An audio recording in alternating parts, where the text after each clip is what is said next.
وسلم على رسوله الكريم أما بعد. عن أبي موسى الأشعري رضي الله تعالى عنه وعنهم أن النبي صلى الله عليه وسلم قال: المرء مع من أحب، متفق عليه.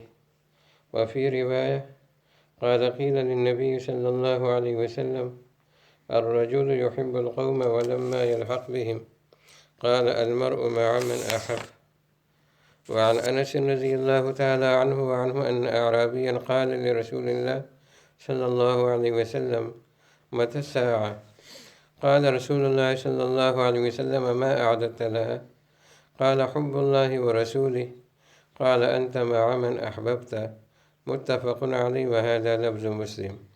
وفي رواية لهما: ما أعددت لها من كثير صوم ولا صلاة ولا صدقة، ولكنني أحب الله ورسوله. وعن ابن مسعود رضي الله عنه وعنه قال: جاء رجل إلى رسول الله صلى الله عليه وسلم فقال: يا رسول الله، كيف تقول في رجل أحب قوما ولم يلحق بهم؟ فقال رسول الله صلى الله عليه وسلم: المرء مع من أحب، متفق عليه. یہ تقریباً 3 صحابہ سے روایت مروی ہے. حضرت ابو موسیٰ اشعری رضی اللہ عنہ، حضرت انس رضی اللہ عنہ اور حضرت عبداللہ بن مسعود رضی اللہ عنہ، اور تینوں میں ایک ہی بات کا ذکر ہے، اور وہ در حقیقت ایک قصہ ہے جس کو یہاں پر بیان کیا گیا ہے. قصہ یہ ہے کہ ایک دفعہ نبی کریم صلی اللہ علیہ وسلم صحابہ کرام کے ساتھ بیٹھے ہوئے تھے. حضرت انس رضی اللہ عنہ کی روایت یہاں پر مختصر ہے اور دوسری کتابوں میں اس کی تفصیل ہے. حضرت انس رضی اللہ عنہ فرماتے ہیں کہ صحابہ کرام کے ساتھ نبی کریم صلی اللہ علیہ وسلم بیٹھے ہوئے تھے، تشریف فرما تھے کہ باہر سے ایک دیہاتی آدمی آیا، اور صحابہ کرام رضی اللہ عنہ دل میں خوش ہوتے تھے کہ باہر سے کوئی دیہاتی آدمی آ جائے، اس لیے کہ وہ نبوت کے آداب کی پابندیوں سے آزاد تھے. ان کو اجازت تھی کہ وہ جو چاہیں پوچھیں اور جس انداز سے چاہیں سوال کریں. تو کہتے ہیں ایک دیہاتی آدمی آیا اور اس نے کہا کہ اے اللہ کے رسول، قیامت کب آئے گی؟ تو آپ صلی اللہ علیہ وسلم نے فرمایا: ویحک ما اعددت لها، تیرا ستیہ ناسو، تو نے قیامت کی کیا تیاری کی ہے؟ اتنا بڑا سوال کر رہا ہے تو کہ قیامت کب آئے گی؟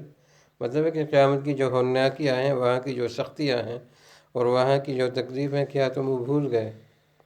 تو اس نے آگے سے کہا کہ جی، میں نے قیامت کے لیے کوئی خاص تیاری تو نہیں کی ہے، نہ میرے پاس زیادہ نمازیں ہیں، نہ زیادہ روزے ہیں، نہ زیادہ صدقہ خیرات ہیں، لیکن ایک بات ہے کہ میں اللہ اور اس کے رسول سے محبت رکھتا ہوں، صرف اتنی بات ہے.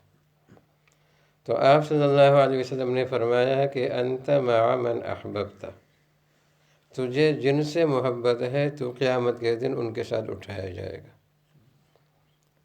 اور حضرت انس رضی اللہ عنہ کی دوسری روایت میں یہ آتا ہے کہ وہ فرماتے ہیں کہ جب آپ صلی اللہ علیہ وسلم نے فرمایا کہ المرء مع من احب، کہ آدمی قیامت کے دن ان لوگوں کے ساتھ اٹھایا جائے گا جن کے ساتھ اس کو محبت تھی، تو فرماتے ہیں کہ اسلام کے بعد مسلمانوں کو اس جملے سے زیادہ خوشی کسی اور چیز سے نہیں ہوئی، اس لیے کہ وہ تو صحابہ تھے، اور صحابہ کرام رضی اللہ عنہم نبی کریم صلی اللہ علیہ وسلم کے ساتھ جو ان کی محبت تھی، وہ ایسی محبت ہے جس کو انہوں نے عملی طور پر ثابت بھی کیا اپنے کردار سے، اپنے گفتار سے، اپنے عمل سے اور اپنے کارناموں سے، کہ پوری دنیا اسلام میں حضرت آدم علیہ السلام سے لے کر قیامت تک اس کی کوئی مثال پیش نہیں کر سکے گا جو محبت کا ثبوت صحابہ کرام رضی اللہ عنہم نے دیا. حضرت خبیب رضی اللہ عنہ، حضرت زید رضی اللہ عنہ، جب یہ دونوں قید ہو گئے اور ان میں سے ایک کو مشرک پکڑ کے لے گئے اور ان کا ارادہ تھا ان کو سولی پر لٹکانے کا اور ان کو شہید کرنے کا، تو اس موقع پر جب ابو سفیان، جو اس وقت تک مسلمان نہیں ہوئے تھے رضی اللہ عنہ، انہوں نے، اور وہ مکہ کے سردار تھے، اہل مکہ یعنی مشرکوں کے سردار تھے، انہوں نے آ کر کہا کہ اس وقت تم اگر ایک بات کہہ دو تو ہم تجھے چھوڑ دیں گے. آج کل تو ہم، اللہ معاف کرے، دنیا کے لیے اور یہاں کے دنیا کمانے کی خاطر اپنے آپ کو مرزائی لکھواتے ہیں۔ زکوٰۃ سے خود کو بچانے کے لیے کہ زکوٰۃ کی کٹوتی حکومت نہ کرے اپنے آپ کو شیعہ لکھواتے ہیں۔ زنا کے اڈے کھولنے کے لیے اس کو متع کا نام دیتے ہیں۔ یہ ہمارے مسلمانوں کا حال ہے۔ اللہ ہمیں دین پر استقامت دے، ورنہ ہماری جو حالت ہے، حضرت مولانا یوسف الدانوی رحمہ اللہ شہید، وہ آپ کے مسائل اور ان کا حل میں لکھتے ہیں کہ جس نے اپنے آپ کو ویزے کی خاطر مرزائی لکھوایا یہ کافر ہو گیا، اس کا نکاح ٹوٹ گیا، اس کا ایمان ختم ہو گیا، اس کو تجدید ایمان بھی کرنا پڑے گا اور تجدید نکاح بھی کرنا پڑے گا، یہ مرتد ہو گیا۔ تو یہی حال شیعہ لکھوانے کا ہے۔ شیعہ کون سے مسلمان ہیں؟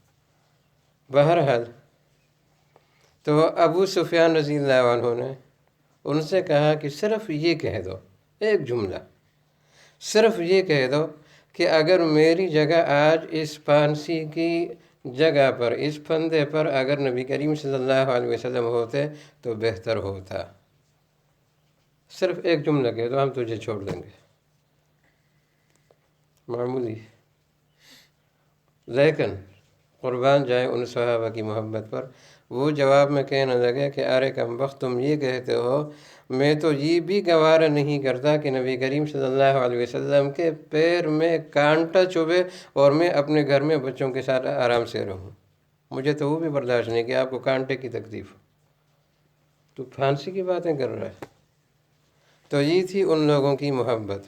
اسی وجہ سے حضرت انس رضی اللہ عنہ فرماتے ہیں کہ فَفَرِحَ الْمُسْلِمُونَ، کہ مسلمان اس بار سے اتنے زیادہ خوش ہوئے، اسلام لانے کی خوشی کے بعد سب سے زیادہ خوشی ان کو اس بار سے ہوئی، اس لیے کہ ان کے ذہنوں میں طرح طرح کے سوالات تھے کہ قیامت کے دن جب فیصلہ ہو جائے گا جنتیوں کے جنت میں جانے کا اور دوزخیوں کے دوزخ میں چلے جانے کا، اور نبی کریم صلی اللہ علیہ وسلم تو سب سے اعلیٰ درجے کے جنتی ہیں، ہم ان کے مقام تک کیسے پہنچ سکتے ہیں؟ وہ تو بہت بڑے مقامات میں ہوں گے، ہم نیچے رہ جائیں گے، تو ہماری ملاقات کیسے ہوگی، ہمیں دیدار کیسے ہوگا، اور ہمیں زیارت کیسے حاصل ہوگی؟ تو یہاں پر اس کی تسلی ہے اور اس کا جواب ہے کہ ایسی بات نہیں ہے۔ اگر تمہیں نبی کریم صلی اللہ علیہ وسلم سے محبت ہے تو پھر قیامت کے دن تمہیں ان کے ساتھ اٹھایا جائے گا۔ اب نبی کریم صلی اللہ علیہ وسلم کے ساتھ محبت کی نشانی کیا ہے؟ دعوت تو سب کرتے ہیں، اور یہ عشق ایک ایسی چیز ہے کہ اس کا دعویٰ نہیں کیا جاتا۔ اللہ اکبر۔ وہ ایک شاعر کہتا ہے، محبت معنی الفاظ میں سمجھائی نہیں جاتی، محبت معنی الفاظ میں سمجھائی نہیں جاتی، محبت معنی الفاظ میں سمجھائی نہیں جاتی، یہ وہ حقیقت ہے جو سمجھائی نہیں جاتی۔ اس کا تو عمل سے تعلق ہے۔ تو اب یہ کیسے پتہ چلے گا کہ ہمیں نبی کریم صلی اللہ علیہ وسلم سے محبت ہے؟ اس کا پتہ چلے گا اتباع سنت سے۔ اور نبی کریم صلی اللہ علیہ وسلم نے اس آدمی کو اپنے محب ہونے کی اور عاشق ہونے کی گارنٹی دی ہے، سرٹیفکیٹ دیا ہے کہ جو آدمی آپ کی سنت کا اتباع کرے۔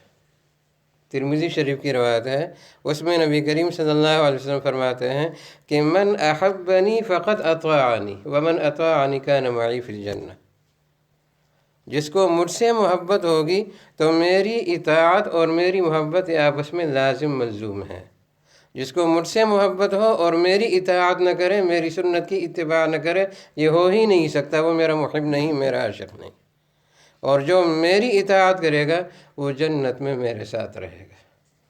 اتنی بڑی فضیلت۔ آج کل مسلمانوں کے بارے میں مشہور ہے کہ مسلمان نبی کریم صلی اللہ علیہ وسلم کی عزت اور حرمت پر جان دے سکتا ہے، مسلمان نبی کریم صلی اللہ علیہ وسلم کی عزت اور حرمت پر لڑائی کر سکتا ہے، مسلمان نبی کریم صلی اللہ علیہ وسلم کی عزت اور حرمت پر قربانی دے سکتا ہے، مال دے سکتا ہے، لیکن مسلمان نبی کریم صلی اللہ علیہ وسلم کی سنت کی اطاعت نہیں کرتا، یہاں آ کر زیرو ہو جاتا ہے۔ جو بنیاد ہے محبت کی، اس میں مسلمان زیرو ہو جاتا ہے۔ تو یہاں پر اس حدیث میں ایک طرح سے گارنٹی ہے کہ جو نبی کریم صلی اللہ علیہ وسلم کی محبت کا داعی ہے اور اس کا دعویٰ کرتا ہے تو اس کا پتہ اس کے عمل سے اور اس کی اتباع سنت سے چلے گا، اور جو آدمی جتنا زیادہ متبع سنت ہوگا تو نبی کریم صلی اللہ علیہ وسلم کا جنت میں وہ اتنا زیادہ قریبی اور پڑوسی ہوگا۔ اللہ تبارک و تعالی یہ جذبہ ہمیں عطا فرمائے۔ وآخر دعوانا الحمدللہ۔